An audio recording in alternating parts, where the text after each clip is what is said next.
Your hand has a mind of its own. You see something soft, and it's already moving before you can stop it. A dog, a cat, a horse, a wolf that could take your arm off. We'll reach out and touch almost anything, and nobody can fully explain why we can't stop ourselves. But the real reason isn't cute. It's a little disturbing. Step back for a second. For 300,000 years, going a single day without touching another living body was nearly impossible. Touch was constant, physical, survival. Then, in a blink, we built a world where you can go a whole week and touch no one. Your nervous system never got the memo, so it improvises, and it reaches for the dog.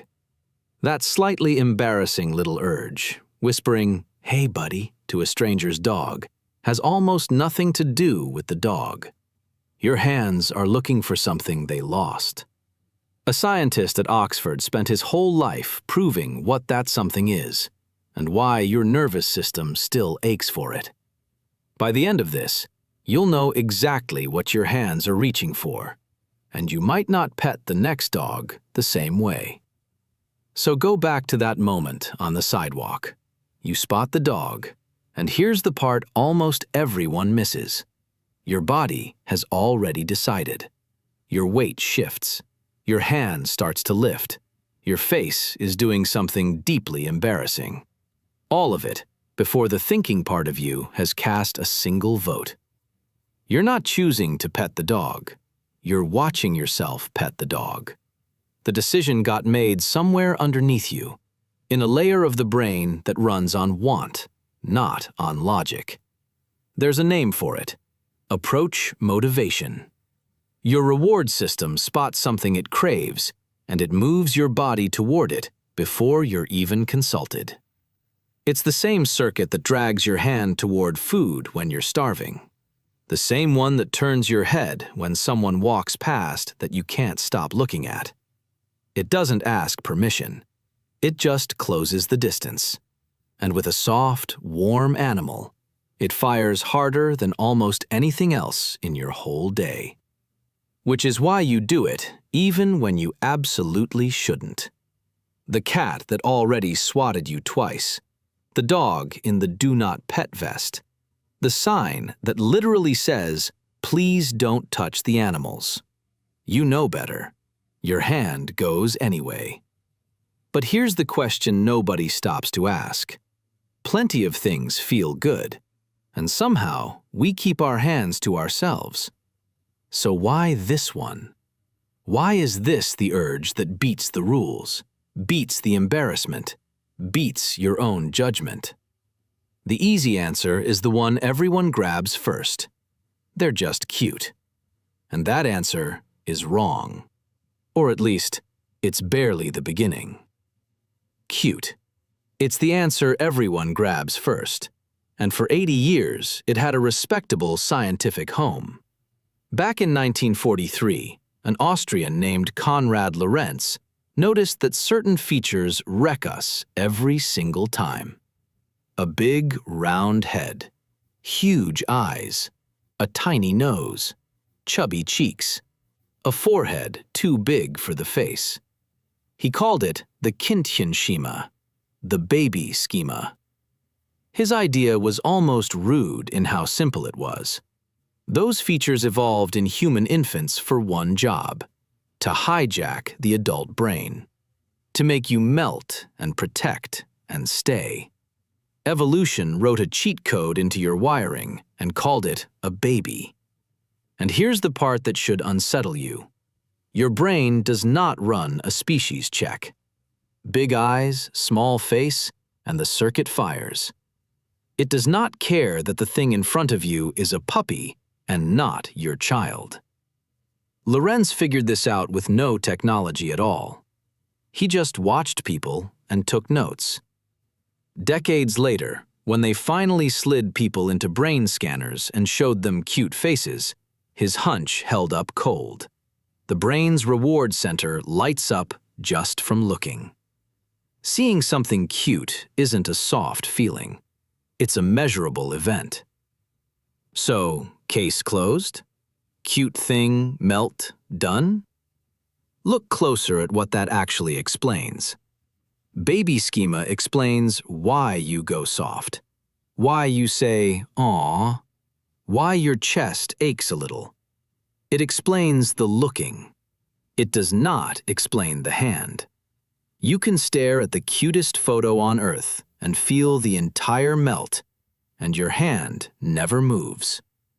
Cuteness pulls your heart. Something else pulls your hand. And we can prove it, because you'll reach for things that aren't cute at all. Things with no big eyes, no soft face. Things that should make you run. So if it isn't cuteness moving your hand toward them, what is? The answer isn't in your eyes. It's buried in your skin. Your skin isn't one sense. It's a stack of them, all running at once. Most of it is the boring, useful kind. Pressure, heat, the edge of the table you just walked into. But woven through the hairy skin on your arms, your shoulders, the back of your neck, there's a different kind of nerve. And it has exactly one job. They're called C-tactile fibers. They ignore a firm grip. They ignore a poke. They ignore anything fast. They fire for one thing only: slow, gentle stroking, about a hand's width per second. In 2009, a researcher named Lena Loken measured it directly, and the curve was almost spooky. Too slow? Nothing. Too fast? Nothing. But right in that soft, drifting range, the speed of a caress, the nerve lights up like a switch. And here's what makes them strange. Normal touch reports to the part of your brain that maps where you're being touched. These fibers skip that completely. They run straight to the emotional core of the brain, the part that handles feeling and safety and belonging. Which means these nerves don't exist to tell you that you're being touched. They exist to make being touched mean something. Now run your hand slowly over a dog's back. The softness, the warmth, the gentle give of it, the speed your hand moves on its own. You are hitting that system almost perfectly. It's as if fur were shaped to plug into a socket in your nervous system. Pet a dog, and you're firing a circuit built for bonding, now going off because of a Labrador. And it spills into chemistry. Oxytocin, the molecule that binds a mother to a newborn. Stroke an animal, hold its gaze, and your oxytocin climbs. Then, the unfair part. In 2015, a team led by Miho Nagasawa found that the animal's oxytocin climbs too. Same moment, same loop. You walked up to a stranger's dog, and you both, a little, fell in love. But sit with what we just found. A nerve that exists only to turn slow touch into love. A whole circuit built and waiting under your skin. Built for what? You don't evolve a system this exact just to pet dogs. Dogs are recent, a blink ago. This thing is ancient. It was built for something we used to do to each other, long before the first wolf ever crept toward a human fire. Watch a troop of monkeys for an afternoon, and you'll see them do the same thing, over and over, working slowly through each other's fur. For a long time, we assumed that was hygiene, picking out dirt and bugs. A man named Robin Dunbar at Oxford spent his career proving it has almost nothing to do with being clean. It's the glue. Primates will spend up to a fifth of their entire waking day grooming each other. Not eating, not sleeping, just hands in fur, hour after hour. And every slow stroke releases a small wave of endorphins, the brain's own opioids, in the one being groomed. That's what grooming really is. It's how a primate says, "I'm here, you're safe, we're okay," with no words at all. It's how a group stays a group. So look again at that nerve under your skin, the one built for slow, gentle stroking. It was never a dog petting system. It's a grooming system. Because that's what you are, a primate. Built, down to the wiring, to spend a huge slice of your life with your hands in someone's hair, and their hands in yours. Which finally explains the sidewalk. When your hand drifts toward that dog, there is nothing random about it. It's a grooming instinct, ancient, specific, enormous, hunting for the nearest warm body that will hold still long enough. The dog is getting the touch that evolution built for your tribe. Let me ask you something, and be honest in the comments, because I think the answers are going to be brutal. When was the last time someone touched you? Not a handshake, not a shoulder bump in a crowd. A real, slow, unhurried touch from someone who meant it. For some of you, it was this morning. For some of you, you're already doing the math. That number is what this whole video is actually about. If that question landed somewhere uncomfortable, good. That's the kind of thing we do here. Subscribe and stay with me, because this is where it stops being cute. So that's the answer, right? We pet animals to replace the grooming we lost. Case closed. Except it can't be that simple, because we don't stop at the soft, friendly ones. We reach for animals that can't groom us back. We reach for things that aren't soft at all. We reach for things that could put us in a hospital. And that breaks the whole explanation wide open. The substitute idea is clean. We lost grooming, so we borrow it from animals. But a good explanation makes a prediction. If this were really about getting that touch returned to you, you'd only reach for animals that give it back. So let's test it by looking at the ones that don't. Start with the dog's wild twin, the wolf. Almost the same animal. But a wolf won't hold your gaze, and it won't bond with you. And we know exactly why. That oxytocin loop, the one that lights up between you and a dog, run it with a wolf, and it goes dark. The wolf doesn't play.